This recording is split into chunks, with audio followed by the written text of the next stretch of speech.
Assalamualaikum warahmatullahi wabarakatuh. Salam sejahtera untuk kita semua. Perkenalkan, nama saya Fikri Al-Faruqi, STMTRT, dosen program studi D3 Analis Kimia, Fakultas Sains dan Teknologi Universitas Jambi.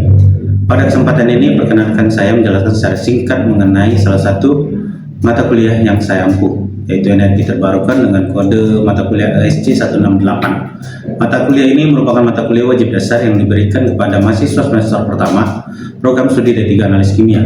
Dalam pelaksanaannya, saya menggunakan pendekatan DIA, delivery, interaktif dan asesmen. Pada tahap delivery, materi disampaikan melalui ceramah interaktif, video simulasi, dan studi kasus. Materi disusun secara sistematis agar mudah dipahami oleh mahasiswa vokasi dengan menekankan keterkaitannya pada aplikasi nyata di laboratorium maupun industri. Tahap kedua, interaksi melibatkan mahasiswa dalam diskusi kelas, kuis, serta presentasi kelompok. Aktivitas ini dirancang untuk mendorong memahami konseptual, menumbuhkan keterampilan berpikir kritis, membiasakan mahasiswa menyampaikan pendapat secara ilmiah. Kedua, tahap terakhir adalah asesmen, yaitu penilaian yang dilakukan secara beragam dan berkelanjutan, mencakup aktivitas partisipatif, tugas individu dan kelompok, kuis, UTS, dan UAS. Adapun CPL yang ingin dicapai melalui mata kuliah ini antara lain menginternalisasi nilai, norma, dan etika akademik, menunjukkan sikap tanggung jawab atas pekerjaan di bidang keahliannya secara mandiri, mampu menerapkan pemikiran logis, kritis, sistematis, inovatif dalam konteks pengembangan dan implementasi iptek.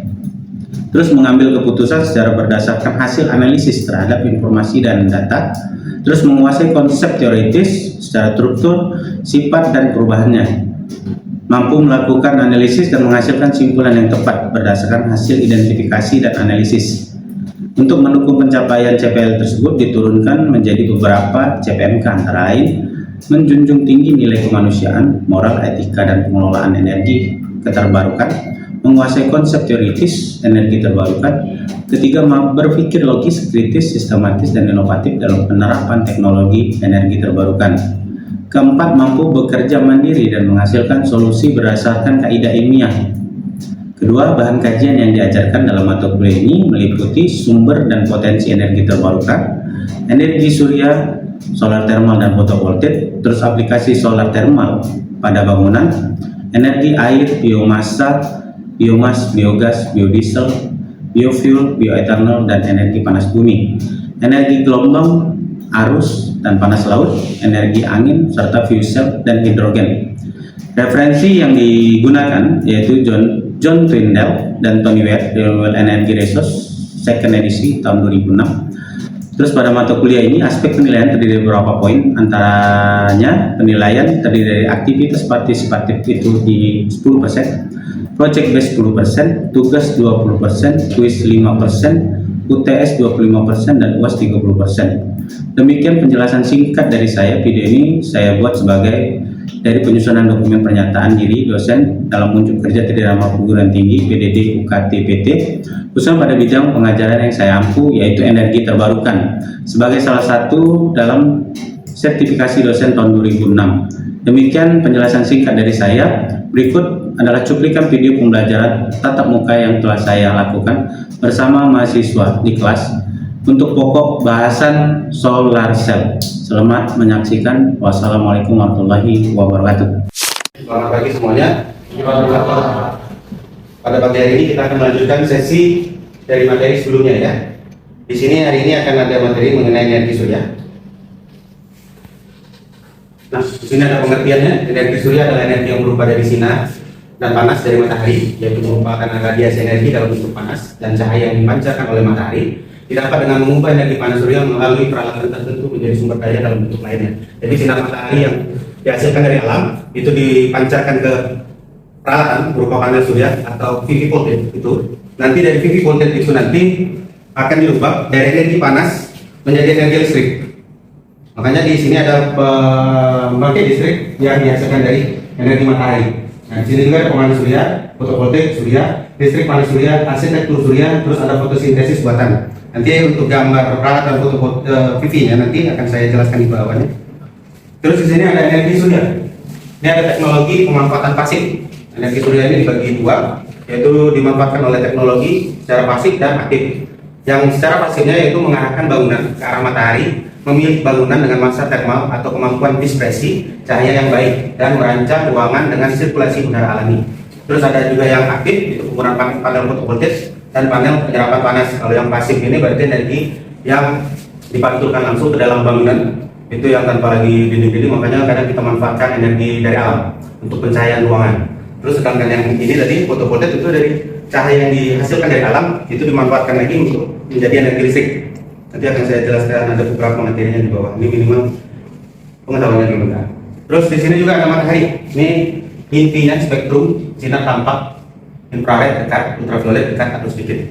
Terus nanti disinarkan ke bumi, terus dimanfaatkan atau diserap oleh awan, lautan, dan daratan.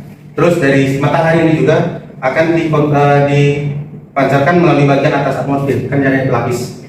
Dari luar, matahari ini ada di luar panel ya.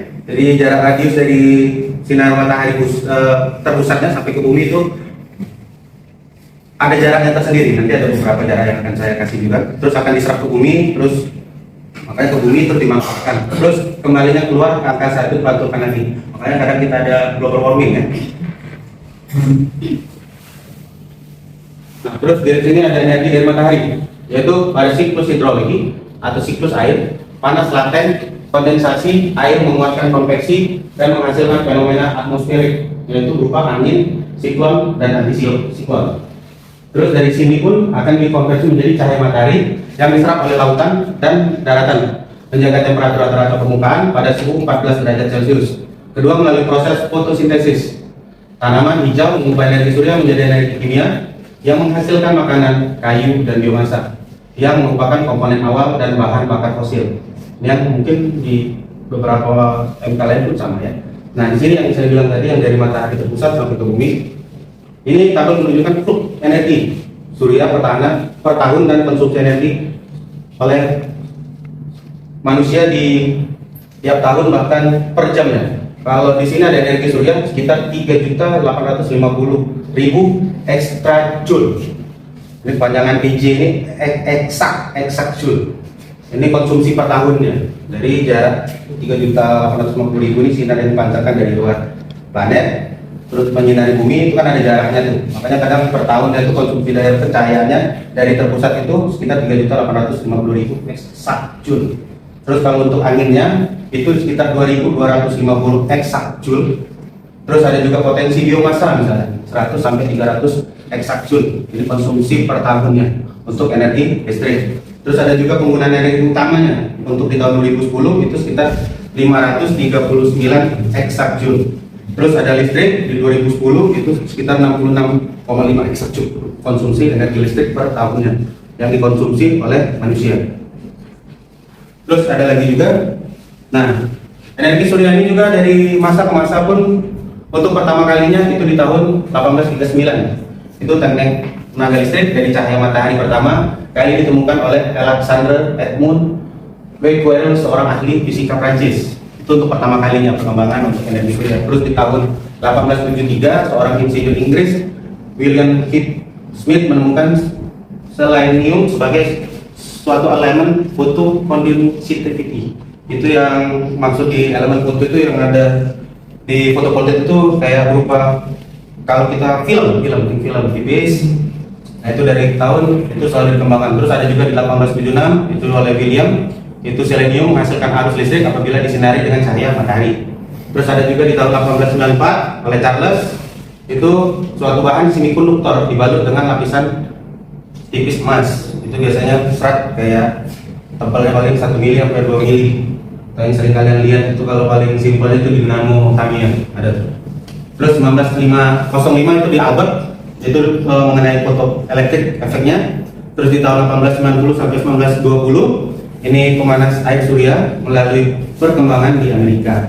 Terus 1979 itu krisis energi menyebabkan perubahan kebijakan energi di dunia dan teknologi surya kembali dilirik. Terus di 1973 terbalik ember minyak sampai sekarang yang di tahun 2024 ini yang transisi energi sekarang kan beralih dari energi fosil ke energi alam. yang berupa dari energi surya maupun air. Terus penggunaan masa sekarang itu dari International Agency atau IEA tahun 2011 telah mengumumkan bahwa teknologi energi surya memiliki potensi untuk memasok sepertiga energi dunia pada tahun 2060. Terus kenapa harus sebanyak itu dari tahun ke tahun? Itu alasannya membatasi dampak perubahan iklim yang sekarang makin menipis, yang sekarang kayak batu bara udah mulai menipis, terus biaya bahan baku ataupun biaya produksi pun sekarang makin mahal kan. Terus melestarikan keanekaragaman hayati, terus yang ketiga keamanan dan kemandirian energi, terus kemajuan dalam berkelanjutan masa depan energi bersih atau hijau sekarang. Terus dari faktor ekonomi ini oleh disebabkan biaya insentif tadi yang saya sampaikan, tambahan untuk pengembangan awal selainnya dianggap sebagai investasi untuk pembelajaran investasi. Ini harus digunakan secara bijak dan perlu dibagi bersama. Terus keuntungan dari faktor ekonominya itu, pertama, perkembangan teknologi energi surya ini terjangkau, tidak habis dan bersih, akan memberikan keuntungan jangka panjang yang besar. Kedua, meningkatkan keamanan energi negara melalui pemanfaatan sumber energi yang sudah ada.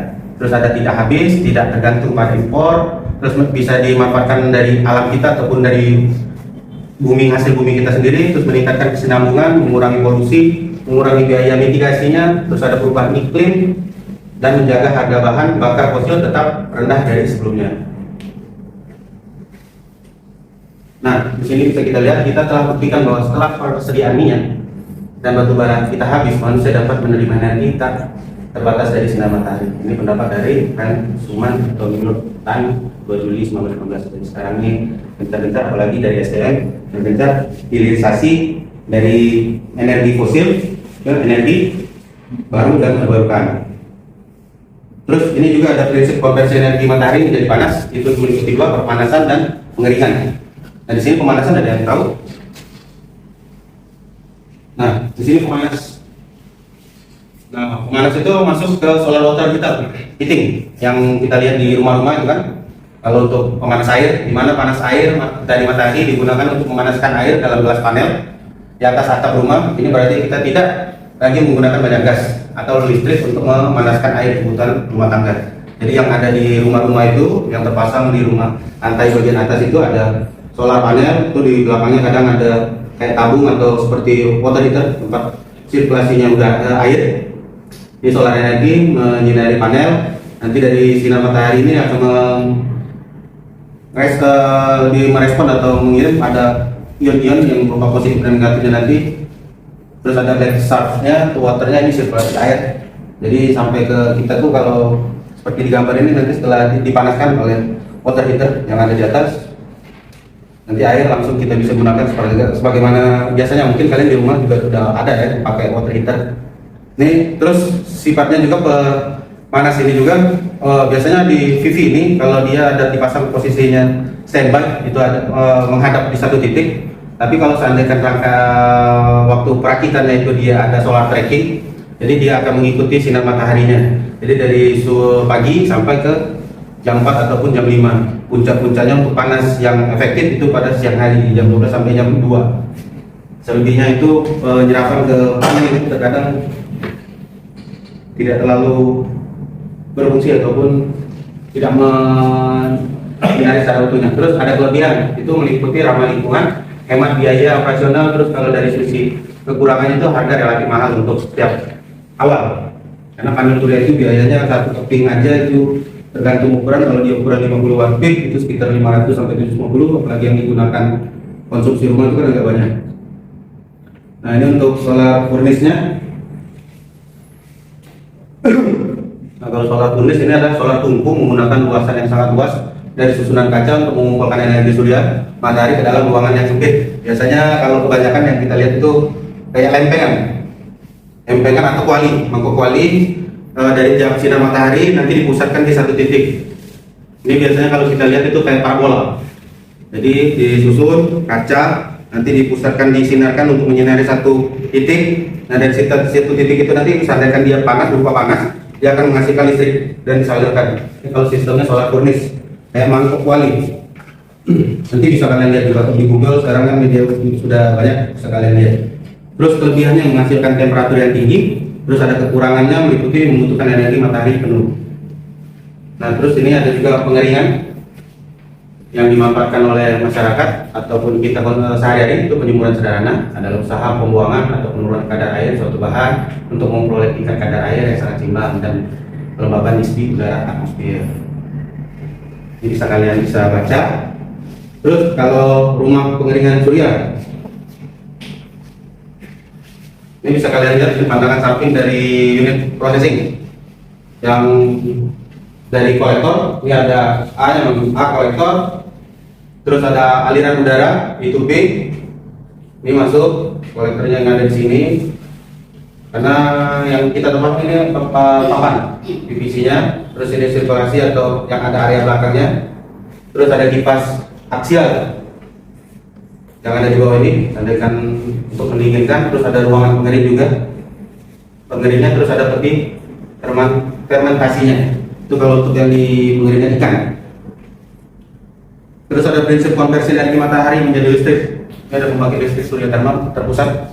Ini mungkin pembangkit listrik terpusat di sentralnya yang ada di pembangkit Jawa Bali.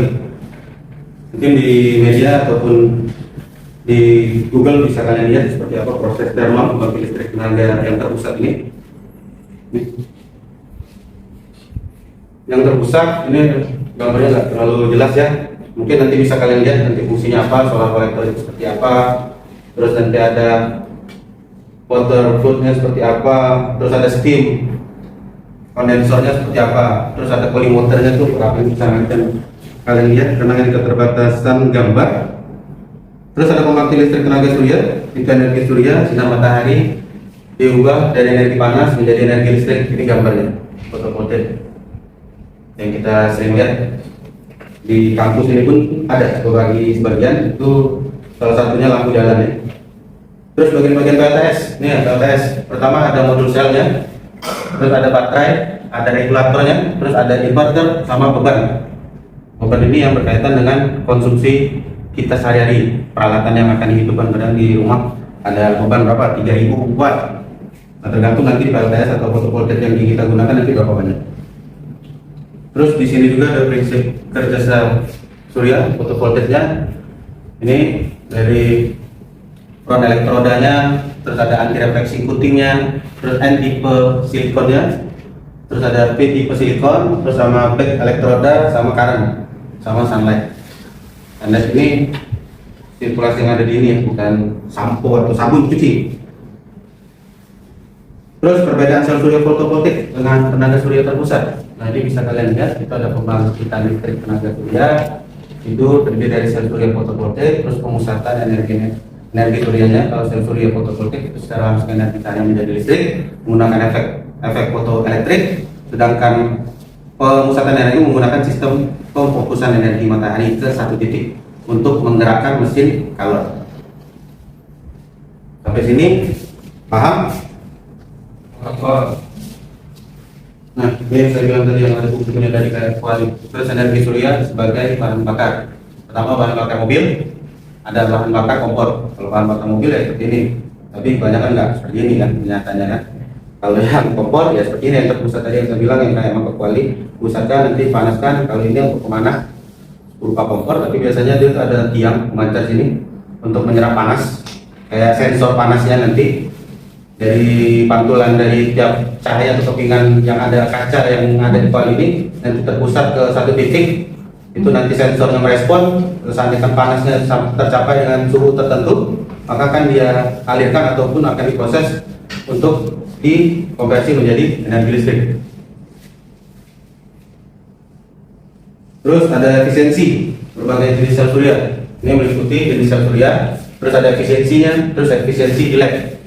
Ini efisiensi sesuai kenyataannya yang ada di lapangan. Kalau efisiensi di lab itu kadang agak tinggi, tapi pas pelaksanaan atau penerapannya di luar itu agak berbeda. Itu ada multi Johnson gallium arsenate gasnya sekitar 33% sampai 38%. Terus ada efisiensi selama di lab atau uji coba di lab itu sekitar 40,7% untuk gallium arsenate-nya. Terus ada monokristalin, itu kalau secara kimianya itu CSI. Terus efisiensinya sekitar 14 sampai 17%. Kalau untuk skala di labnya itu 24,7%. Terus polikristalin itu secara efisiensi 11,5% sampai 14%. Kalau secara lab sekitar 20 sampai 3%. Terus vapor indium gallium selenoid itu disimbolkan CIGS, itu secara efisiensinya itu 9% sampai 11,5%, secara efisiensi lab itu 19,9%. Terus ada juga kadmium talurid itu 8% sampai 10%, secara efisiensi secara lab itu 16,5%. Terus ada juga amorphous silikon itu 5 sampai 9,5%, secara lab pun sama lebih besar 12,1%. Terus ada juga DIE atau sensitivity atau disebut Grayscale itu 4 sampai 5%. Untuk skala lab itu 2 kali lipatnya itu 11,1%. Untuk polimer organiknya itu 100% sampai 2,5%. Untuk efisiensi lab itu 5%.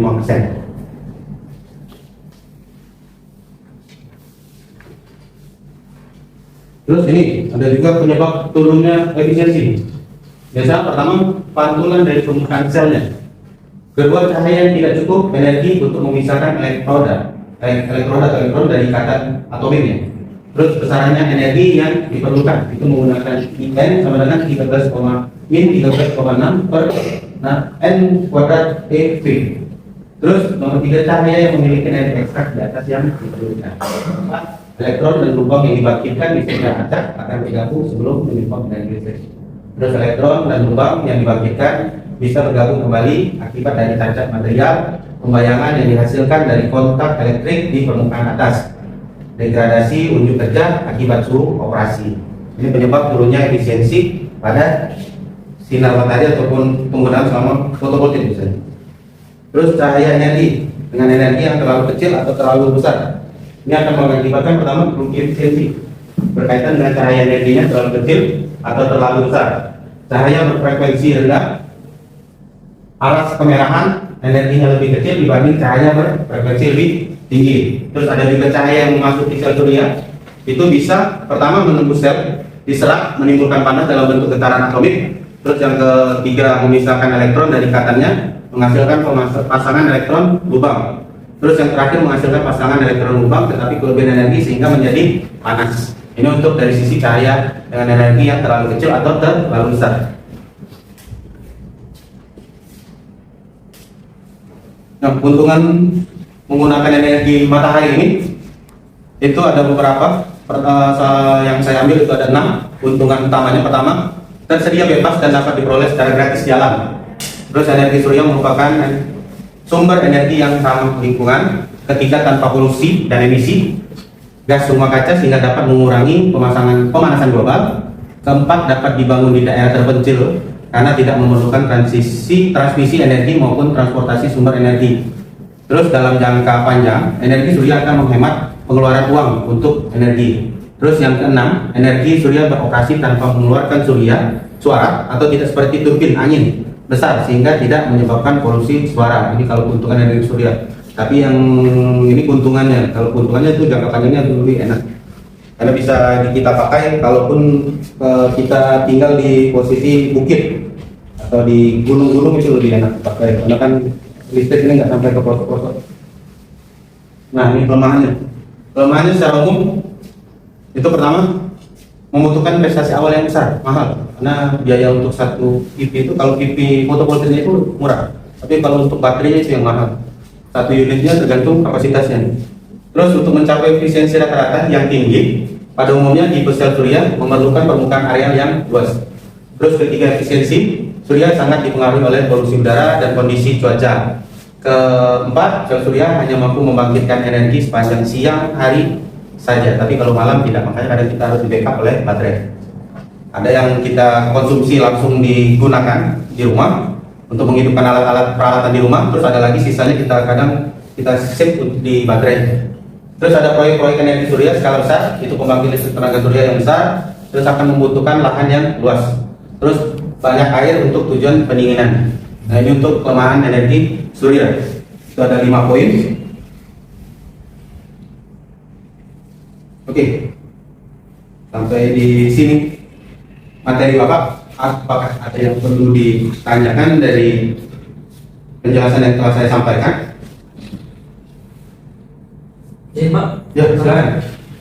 Sini kan misal nih, saya ingin membuat panel surya di rumah nih Pak. Ya. Nah, itu untuk daya cuma itu dibutuhkan sebesar 1.800 watt. Nah, berapa kapasitas besar panel surya yang dibutuhkan Pak untuk bisa mencukupi sebesar 1.800 watt? Nah, untuk jenisnya itu kan panel surya kan ada beberapa tadi yang Bapak sebutkan.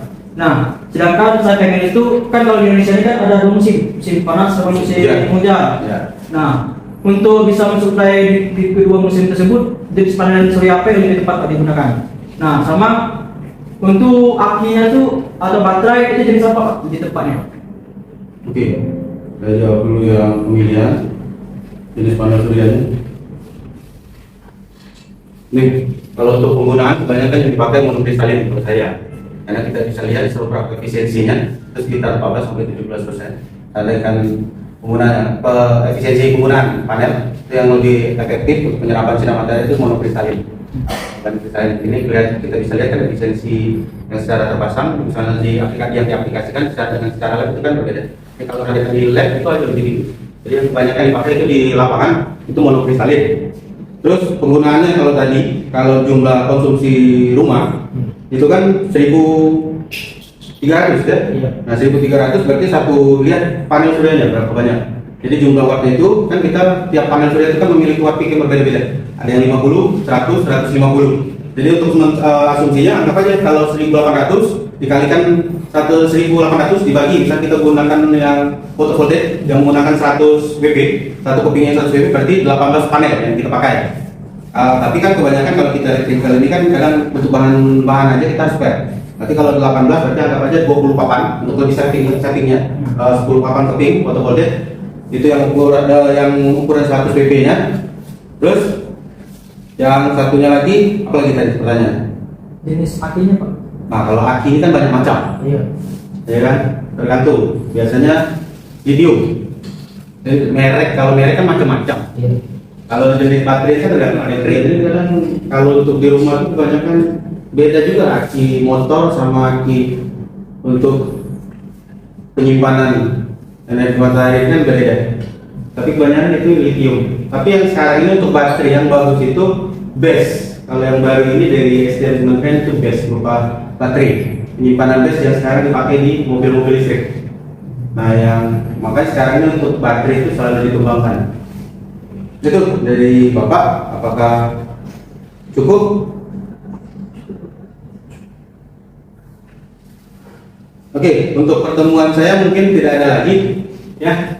Sampai untuk pertemuan hari ini cukup sampai di sini saja. Saya ucapkan terima kasih dan mungkin nanti ada beberapa tugas tambahan yang akan saya share kembali ke kalian atau